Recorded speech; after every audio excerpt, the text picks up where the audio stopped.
नाच गाने करता था और ऐसी ही औरतों के पास जाता था। बहुत दिन बीत जाते हैं, दोनों अपना अपना कर्म करते हैं।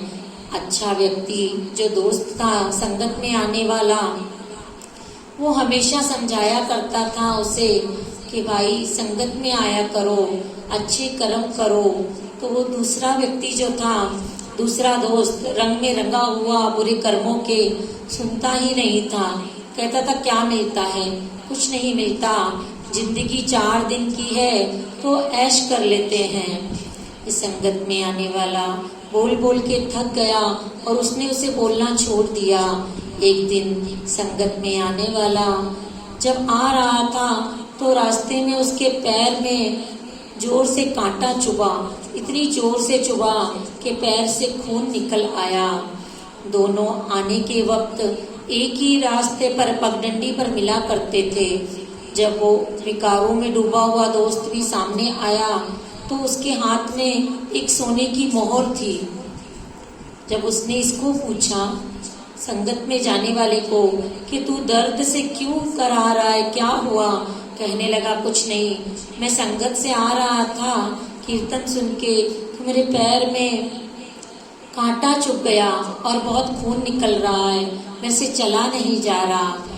तब वो हंस पड़ा, कहने लगा देखा, मैंने कहा है ना कि संगत में जाने से कुछ नहीं होता, साधुओं के पास जाने से कुछ नहीं होता। देख मैं तो गलत रास्ते जाता हूँ, रोज नाच गाना देखने जाता हूँ, बुरे कर्म सब करता हूँ, जिंदगी अच्छे से जीता हूँ। फिर भी आज मैं आ रहा था तो रास्ते में एक घड़ा दिखा मुझे। जब मैंने वो जमीन खोदी तो उसमें कोयले के सिक्के के बीच में मुझे एक सोने की मोहर मिली। तब नाम जपने वाले की आत्मा दुखी हो गई। नाम जपने वाला बहुत कोमल स्वभाव का होता है, उसे जल्दी ही दुनियावी बातें लग जाती हैं और कहने लगा आज तो फैसला हो जाएगा, हम संतों के पास जाएंगे और इस बात का जवाब मांगेंगे। दोनों संतों के पास आए, कहने लगा आप ही बताइए महात्मा जी, मैं रोज संगत करता हूँ, नाम भी जपता हूँ, कोई बुरा काम नहीं करता, लेकिन फिर भी आज मेरे पैर में इतना जोर से कांटा चुभा कि खून निकल आया। और ये मेरा दोस्त जिसके ऊपर दुनियावी रंग चढ़ा है, विकारों की मैल जमी है, वो नाच गाना करके आ रहा था तो जंगल में उसे सोने की मोहर मिली। ये कैसा इंसाफ है भगवान का, हमारी इस समस्या का, इस शंका का समाधान कीजिए। तब संत मुस्कुरा पड़े। संतों के पास हर बात का जवाब है, लेकिन वक्त आने से पहले वो बताते नहीं। कहने लगे आज तुम्हारी शंका का समाधान कर देता हूँ।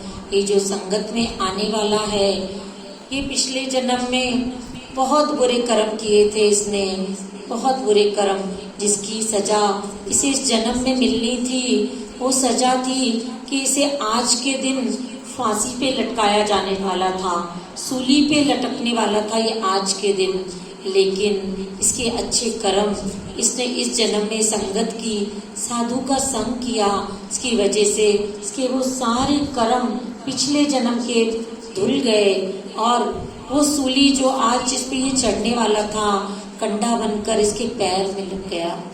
तो इसका ये कर्म जो था इतना बड़ा फांसी पे लटकने का, वो कांटे से ही मुक गया, मिट गया वो कर्म। जहाँ पर तू जो दुनियावी रंग में रंगा है, नाच गाने करता है, पिछले जन्म में तू एक धर्मात्मा था, बहुत पुण्यदान किए थे तूने, जिसकी वजह से तुझे इस जन्म में सोने की मोहरों का भरा हुआ घड़ा मिलने वाला था। आज के दिन जब तेरा पैर से ठोकर लगी और तूने जमीन खोदी, जिसमें तुझे कोयले के जो सिक्के मिले हैं ना, वो सब सोने के तुझे मिलने वाले थे। लेकिन इस जन्म में तूने बहुत बुरे कर्म किए, नाच गाने वालों का संग किया, विकारों से भरा रहा, संगत में नहीं आया, उस वजह से वो सारी जो मोहरें थी कोयले में तब्दील हो गई और तुझे सिर्फ एक ही सिक्का मिला, वो भी तेरे एक दोस्त का साथ करने से जो संगत में आता है। तो साथ संगत जी, इस तरह संतों ने बताया कि संगत में आना और साधु का संग करना, नाम जपने वाले का संग करने से बहुत सारे विकार मिट जाते हैं, हमारा लोक परलोक भी सुधर जाता है। कहते हैं ना कि a person is known by it's company, English में कहावत है, आप कैसे हो वो आपका संग साथ में रहने वाले, आप किसके साथ रहते हो ये बताता है। आपका अगर कैरेक्टर देखना है, आपका व्यवहार देखना है, तो लोग पूछते हैं ना ये किसके साथ रहता है जो ऐसा स्वभाव है। तो आपका जो स्वभाव है आपकी संगत के ऊपर रहता है, डिपेंड करता है कि आप कैसी संगत में रहते हो।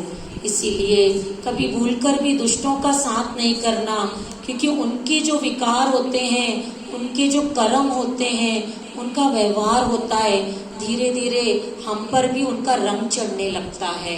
आपने हमेशा देखा रहेगा कि जो जैसे लोगों के बीच में रहता है, धीरे धीरे वो वही भाषा बोलने लगता है और धीरे धीरे उसका आचरण भी उनके जैसा ही होता जाता है। इसीलिए संतों ने कहा हमेशा अच्छे पुरुषों का, सत्संगियों का, साधुओं का ही संग करना, वरना तूने अगर कुछ भी नहीं किया, कोई बुरा कर्म भी नहीं किया, लेकिन सिर्फ बुरे कर्म करने वालों का साथ भी दिया, तो भी तेरा भी बुरा कर्म हो जाएगा, तुझे भी उस कर्म की सजा भोगनी पड़ेगी। कई बार बहुत लोग जाने अनजाने में कुछ नहीं किए हुए कर्मों की भी सजा भोगते हैं। जब उसका निवारण किया संतों ने कि ये सब इनकी संगत का असर है, इसीलिए सुखमनी साहब में कहते हैं साध संग मुख उज्जवल हो। साध के संग करने से तुम्हारा मुख उज्जवल हो जाएगा, तेरा लोक परलोक संवर जाएगा। वही दुष्ट का संग करने से तेरा लोक परलोक दोनों बिगड़ जाएगा।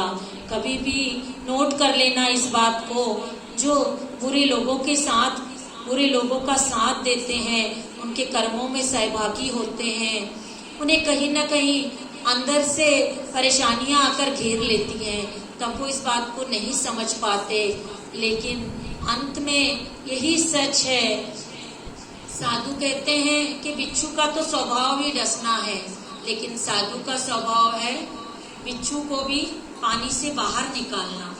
जब जानवर अपना स्वभाव नहीं बदलते तो साधु अपना स्वभाव क्यों बदले? कैसे भी लोगों के बीच में रहे, अगर साधु अपना स्वभाव मीठा ही रखते हैं तो कभी ना कभी बारिश का पानी जैसे मिट्टी सड़क पर भी खड्डा कर देता है, वैसे ही एक साधु का स्वभाव बुरे लोगों को भी अच्छा बना देता है। इसीलिए हमेशा संगत में आया करो, अच्छे लोगों की संगत करो, ताकि आपका लोक परलोक दोनों संवर जाए। वाहिगुरु जी का खालसा, वाहिगुरु जी की फतेह।